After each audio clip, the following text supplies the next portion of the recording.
নমস্কার বন্ধুরা, তোমরা সবাই কেমন আছো? আশা করি সবাই খুব ভালো আছো, আর আমিও খুব ভালো আছি। আজকে আমি অনেক দিন পরে একটা ছোট্ট ব্লগ নিয়ে চলে এসেছি তোমাদের সাথে শেয়ার করব বলে। তো সারাদিনে যা কিছু করি আমি সবটা যদিও ভিডিও করতে পারিনি, তবে কিছুটা চেষ্টা করেছি শেয়ার করার জন্য। সকালবেলার বাসি কাজ যেগুলো থাকে সেগুলো কমপ্লিট করার পরে স্নান করে পুজো করে দিয়েছি। তারপরে পুচকুসোনা উঠে পড়েছিল, তার দিদি নিয়ে ঘুরতে গেছিলো, তো বাড়ি নিয়ে এসছে, তো তার সঙ্গে একটু খেলাধুলা, তারপর তাকে খাইয়ে তারকে স্নান করিয়ে তারপর সবজি কাটলাম। ওকে বেঁধে রেখে সবজি কেটেছি। তো সবজি কাটার পরে শাশুড়ি মা একটু নিয়েছিল, ওকে নিয়ে ঘুরতে গেছিলো, তো সেই সুযোগে আমি রান্না বসিয়ে দিয়েছি।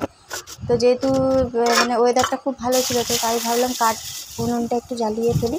তো উনুন জ্বালিয়ে রান্না করেছি অনেক দিন পরে, আর সেই জন্য মানে বাইরে রান্না করতে হচ্ছে। উনুনে ঘরে বলে রান্না করলে ঘরটা ধোঁয়া ধোঁয়া হয়ে যায়, তো এই জন্য বাইরে রান্না করি বারান্দায়। তো রান্না করলাম আজকে মটন কষা, বেগুন ভাজা, পটল ভাজা আর ভাত। তো রান্না বান্না করতে করতে হনুমান সব গাছের উপর পেয়ারা খাচ্ছে, তো সেই জন্য দৌড়ঝাঁপ করছে। তো তার সঙ্গে তার দিদিও না, আর আমার পুচকুসোনা সবাই দৌড় করছে হনুমান দেখার জন্য।